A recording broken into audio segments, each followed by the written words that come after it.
Hey guys what's up, कैसे हैं आप सब। Welcome you all to civil service examination way to LBSNAA.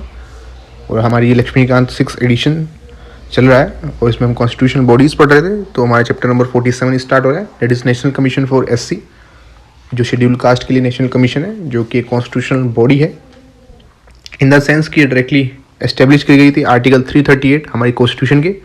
On one other hand जो other national commissions हैं, like national commission women के लिए जो 1992 में बनी थी, नेशनल कमीशन फॉर माइनॉरिटीज़ 1993 में, नेशनल ह्यूमन राइट कमीशन जो NHRC है 1993 में जो बनी थी, और national commission for the protection of child rights 2007 are statutory bodies in the sense they are establish by act of the parliament, कि इनको जो पार्लियामेंट का एक्ट है उससे बनाया गया है। डेट्स वाई ये स्टेटरी बॉडीज़ है, नॉट कॉन्स्टिट्यूशन बॉडीज़।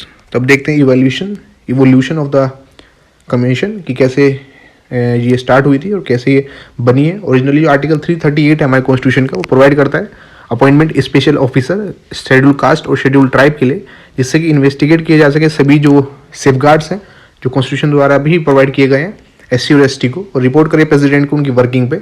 अब उस ऑफिसर को, जो स्पेशल ऑफिसर हम यहाँ पे पढ़ा है, उसको नाम दिया गया commissioner for SC and ST। उसको ड्यूटी दी गई और 1978 में गवर्नमेंट ने एक रेजोल्यूशन के through non स्टेटरी multi member commission बनाई SC और ST के लिए। और जो ऑफिसर था कमिश्नर का, वो भी अब चल रहा था कि दोनों हैं, ये याद रखेंगे। अब देखें कि इस डेट को इंटरचेंज कर दिया गया कि 1978, 87, तो 1987 में गवर्नमेंट ने एक अनदर रेजोल्यूशन के थ्रू जो कमीशन के फंक्शन है उनको मॉडिफाई किया, उसको रीनेम कर दिया national commission for SC and ST। तो ये सिंप्लीफाई वे में आपको गैप करके हाईलाइट करके इस बुकलेट में दिया गया है, जो कि लक्ष्मीकांत में अवेलेबल नहीं है। तो आप हमारे चैनल @tips4IAS ज्वाइन कर सकते हैं, वहाँ पे आपको ये PDF मिल जाएगी। जो कॉन्स्टिट्यूशनल बॉडी है उसने रिप्लेस कर दिया, तो उससे पहले है ये कि जो 65th कॉन्स्टिट्यूशन अमेंडमेंट एक्ट था 1990 का, उसने प्रोवाइड किया high level multi member national commission schedule caste और शेड्यूल ट्राइब के लिए इन प्लेस, कि जो पहले स्पेशल ऑफिसर था कि जो हमने देखा था कि यहाँ पे भी वर्क कर रहा था, तो उसको एबोलिश कर दिया।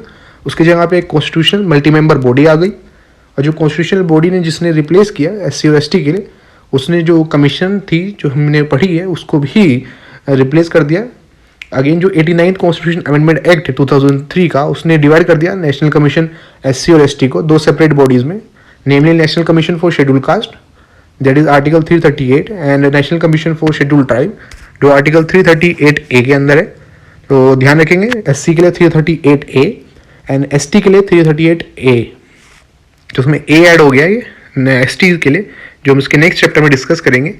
तो जो सेपरेट नेशनल कमीशन है SC के लिए, वो एग्जिस्टेंस में ही 2004 के अंदर। इसकी जो कंपोजिशन यहाँ पे दी गई है कि चेयरपर्सन होते हैं, वाइस चेयरपर्सन और 3 अदर मेंबर। लक्ष्मीकांत में एक सिंगल एक लाइन में दिया हुआ है, तो आपके माइंड में इमेज नहीं बन पाती है। ये अपॉइंट किसके थ्रू होते हैं? By president, by word under his hand and seal.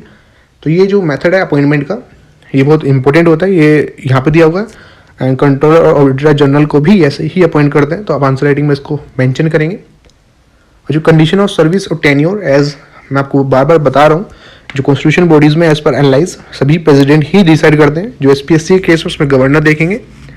Functions क्या है? वही इन्वेस्टिगेट करना, मॉनिटर करना जो भी मैटर्स कॉन्स्टिट्यूशनल और लीगल सेफ गार्ड के लिए SC के लिए, उनकी वर्किंग को इवेल्युएट करना, स्पेसिफिक कंप्लेंट को इंक्वायर करना रिगार्डिंग डिप्रिवेशन, अगर उनके राइट्स का हनन हो रहा है SC के रिगार्डिंग। यहाँ पे SC है। नेक्स्ट चैप्टर जब ST का देखेंगे, बस ये SC यहाँ से ST में रिप्लेस कर दिया जाएगा।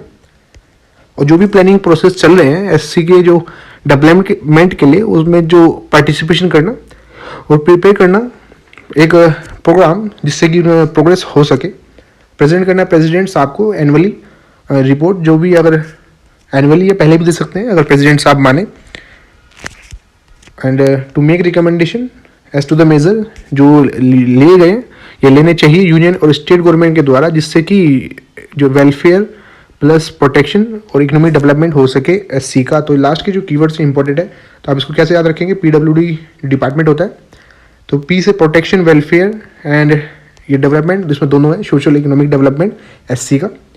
तो डिस्चार्ज करें such other function in relation again PWD, जो प्रेसिडेंट साहब स्पेसिफाई करेंगे। रिपोर्ट जो है कमीशन की, तो प्रेसिडेंट साहब को देनी होती है एनुअल रिपोर्ट। तो इंपॉर्टेंट है ये, क्यों? बिकॉज ऑब्जेक्टिव में पूछ लिया जाता है टेस्ट सीरीज में मोस्टली कि कौन कौन सी रिपोर्ट प्रेसिडेंट को दी जाती है।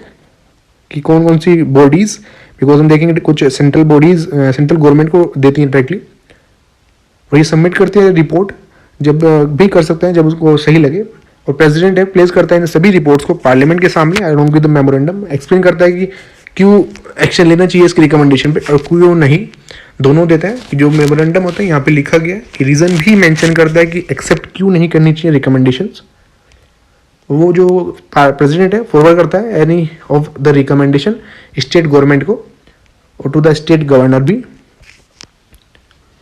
स्टेट गवर्नर को भी भेजता है, और जो गवर्नर है उसको फिर लेजिस्लेचर के सामने रखता है।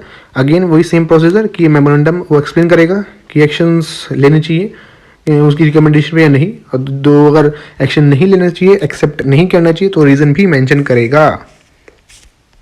अब पावर देख लेते हैं कि इसके पास फर्स्ट थिंग सिविल कोर्ट की पावर है, समन बुला सकता है, एनफोर्स कर सकता है अटेंडेंस किसी भी पर्सन की किसी भी पार्ट इंडिया से, और एग्जामिन कर सकता है किसी भी डॉक्यूमेंट के लिए रिक्वायरिंग द डिस्कवरी और production of any document, evidence के लिए रिगार्डिंग पब्लिक रिकॉर्ड जो है उसका, कि किसी भी कोर्ट से ऑफिस से उसको भी वो इंक्वायरी के लिए बुला सकता है, इशू कर सकता है समन एग्जामिनेशन विटनेस का, कोई भी मैटर जो प्रेसिडेंट साहब द्वारा उसको बताया जाए। और जो सेंट्रल गवर्नमेंट है और स्टेट गवर्नमेंट है उन्हें कंसल्ट करना पड़ता है जब भी पॉलिसी बनानी होती है शेड्यूल कास्ट के लिए, किससे, national commission for schedule cast से।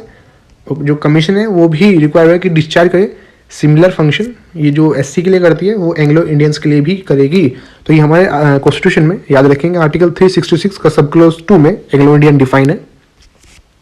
दूसरे वर्ड्स में कहेंगे जो कॉन्स्टिट्यूशन है उसे इन्वेस्टिगेट करने पड़ेंगे सभी matter related to the constitution और other legal safeguard Anglo Indian community के लिए भी, और प्रेसिडेंट साहब को रिपोर्ट करना पड़ेगा उसकी वर्किंग पे। टिल 2018 तक क्या था जो कमीशन है उसे सिमिलर जो फंक्शन करने पड़ते थे बैकवर्ड क्लासेस के लिए भी, लेकिन 102nd अमेंडमेंट से इसके लिए सेपरेट काम कर दिया गया, बना दिया गया commission, that is national commission for backward classes, जो हम अभी डिस्कस करेंगे नेक्स्ट चैप्टर में। तो गाइज हमारा national commission for schedule caste complete हो गया। In the next chapter we will see national commission for ST, then we will see national commission for backward classes. Till then keep studying, and if you really like the video just hit the like button and subscribe to our channel. Thank you.